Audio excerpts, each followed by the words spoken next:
এইমাত্র পাওয়া খবর, শেখ হাসিনার পতনের পর ভারতে বাংলাদেশিদের অনুপ্রবেশ, যা সংখ্যায় মুসলিমই বেশি।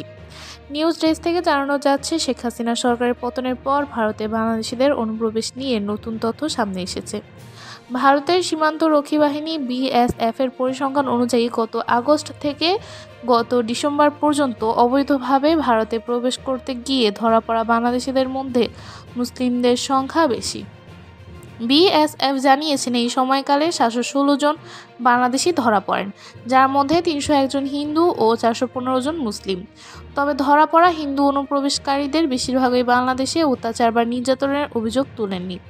বিশ্লেষকদের মতে, হিন্দুত্ববাদী রাজনৈতিক গোষ্ঠীগুলোর দাবি ছিল যে শেখ হাসিনা পতনের পর বাংলাদেশে হিন্দুদের উপর নির্যাতন বেড়েছে এবং তারা ভারতে পালিয়ে আসছেন, কিন্তু এই পরিসংখ্যান সেই দাবি নস্যাৎ করেছে।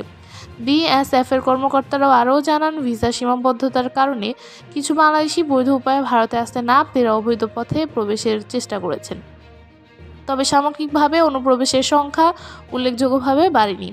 বিশ্লেষকরা বলেছেন, এই তথ্য বাংলাদেশের রাজনৈতিক পরিস্থিতি এবং ভারতের সীমান্ত নীতি সম্পর্কে নতুন আলোচনা সৃষ্টি করবে।